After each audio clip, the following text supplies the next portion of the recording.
रोजाना 5 वक्त पढ़ी जाने वाली नमाज में गलतियां बरसों तक जारी रहती हैं और सीख नहीं पाता बंदा। तो ज़िंदगी में एक बार हज फ़र्ज होता है, वो भी साहिब इस्तिताअत पर, जिसके शराइत पाए जाए। तो अब वो कितनी गलतियां करता होगा और क्या क्या करता होगा। ना सीखने का रुझान है, ना तरबियत लेने का जो ख़ास रुझान सबका नहीं होता। तरबियत भी है तो उसमें मोटी मोटी बातें हैं, इसलिए मैदान अरफात इस तारीख को जाना है, मीना में इतनी नमाजें पढ़नी है, इस तारीख को जाना, ये बस चंद बातें हो तो इससे ये समझता है कि बस ये हज का मेरा जदवल है, मेरा हज हो गया। तो इसमें कम से कम बंदा सीख कर अपने तौर पर तो मुतमईन होकर जाए, सीखने के हवाले से कम ये कि रफ़ीकुल हरम है, ना पढ़िए तो पढ़ लिया, अब वहाँ पढ़ेंगे जाकर। तो शुरू सफ़र यहाँ से होगा, पढ़ेंगे वहाँ जाकर। अहम सफ़र है, मुक़द्दस सफ़र है, ज़ौक़ व शौक़ हो, रिक्कत हो।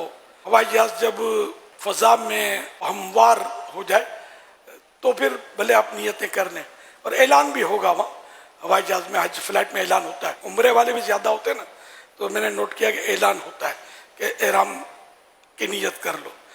कपड़े एहराम के पहले से बांधने होंगे, चादरें लपेट लो। चादरें ज़रा वो अच्छी क्वालिटी होनी चाहिए कि जो मतलब ऐसी बारीक बारीक होती हैं कि बाज़ रानें चमक रही थी, दूसरा देखे तो गुनाहगार, और अपनी नमाज भी ना हो।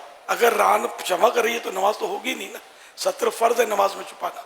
तो ये हालत वहाँ भी होती है। फिर एहराम की चादर यूँ उतर जाती है तो नाफ के नीचे का हिस्सा कुछ खुला रह जाता है, ये भी दूसरों के सामने खोलना हराम होता है। और अपना भी अकेले में भी बिला ज़रूरत सित्र खोलना ये जायज़ नहीं है, ये भी गुनाह है। और फिर दूसरों को वहाँ नज़र करना ये भी गुनाह है। ये मसाइल भी हो रहे होते हैं, कहीं रानें खुली होती हैं, कहीं घुटने खुले होते हैं। तो ये सारा वह एहराम में होता है, काय को होता है एहराम में। अब प्रैक्टिस करो। ये पंजाब में, बांग्लादेश में, मुख्तलिफ इलाकों में तहबंद का रवाज है। कभी इनके घुटने आप नहीं देखेंगे, कभी रानें नहीं खुलेंगे। हमने उलमा को देखा है, मैं मुफ्ती वक़ारुद्दीन साहब रहमतुल्लाह अलैह को 100 बार देखा है तहबंद में।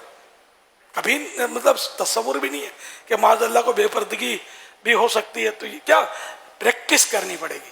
आप बोलोगे पहली बार जाकर वहाँ बांधेंगे, बोलेंगे यार एक सिरा यहाँ जा रहा है, एक छेड़ा वहाँ जा रहा है, और यार ये तो यूँ तो अपने को तो आता नहीं है। चलने की प्रैक्टिस करें। पट्टा अगर बांधना है जिसमें कुछ बेल्ट में चीज़ें रखनी है तो वो भी ज़रा अच्छी क्वालिटी का हो। मैंने जो नोट किया वो नायलॉन के अच्छे होते हैं, रेगजिन वगैरह के टूट फूट जाते हैं। और यहाँ जो उभरा हुआ होता है ना, ये हिस्सा, इसमें पासपोर्ट वगैरह रकम ये रह जाती है। और सामने होगा तो कटने का चांस कम होगा, पीछे होगा तो हो सकता है कोई, ये भी होता है, मतलब हो जाता है। अल्लाह पाक रहम करे। तो चोर जो है ना हर जगह ये पहुंच जाते हैं, माज़अल्लाह पकड़े भी जाते हैं। बाजू तवाफ पे भी वो गड़बड़ कर देते हैं, निकाल लेते रियाल वगैरह। तवाफ में ये होता है कि बाज लोग दिल आज़ारियाँ भी कर रहे होते हैं, तो धक्का मारा, कोई नहीं मारा, अंधा है, दिखता नहीं है, हट रास्ता दे। तो ये नहीं करने का हमको, बल्कि कोशिश करनी कि हमारा बदन किसी से बिला वजह टच भी ना हो। औरतें भी साथ में चल रही होती हैं, टोलियों में बाज़ वक़्त चल रही होती है, बाज़ वक़्त अकेली चल रही होती हैं, मर्दों के करीब आ जाती है, मर्द उनमें जा पड़ता है, बाज़ वक़्त धक्के लगते। तो इसमें अपने आप को संभालना, तो यूँ जितना हो सके अपने आप को समेट कर चले कि हम मेरी वजह से किसी को, अपने को भले कोई अगर कोई धक्का ठुड्डा लग जाता है नो प्रॉब्लम, यहाँ जो धक्के खाएगा वो जल्दी मंजिल पार कर लेगा, यहाँ गिरेगा वो जल्दी संभल जाएगा। आपकी वजह से कोई ना गिरना चाहिए, ना आपकी वजह से किसी को धक्का ठुड्डा पड़ना चाहिए, ये ख्याल रखना है। ना कोनी लगनी चाहिए। अपनी ताकत का मुजाहरा करने का ये मौका नहीं है, ये आजिज़ी के इजहार की जगह है। और जितनी आजिज़ी करेंगे इतनी इंशाअल्लाह आपको उभार मिलेगा और इंशाअल्लाह बुलंदी पाएंगे। फिर बड़ा आदमी थक जाता है, सफ़र जो इनमें बड़ा चीम हो जाता है। सही बात है, इतनी मशक्क़त कभी ज़िंदगी में की नहीं होती है। अब मस्जिद में जाते हैं तो फुर्र स्कूटर पर, 4 कदम पर मस्जिद है, 12 कदम पर तो कार, मीलों पहले वहाँ रास्ते रोक दिए जाते हैं। इसलिए यहाँ प्रैक्टिस होनी चाहिए पैदल चलने की, वरना वहाँ रोज़ाना कई किलोमीटर पैदल चलना पड़ता है।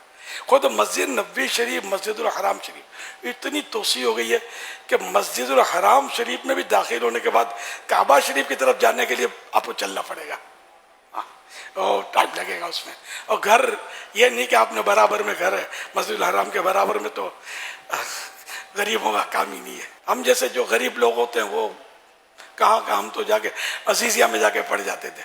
अजीज़िया पता नहीं कितने मील दूर है, तो टैक्सी वगैरह में आना, मतलब दूर थोड़ा कुशादा जगह मिलती है और किराया भी कम होता है, लेकिन ज़ाहिर है कि इसको भी सुचका ना पड़े उसको, ये कैसे करें।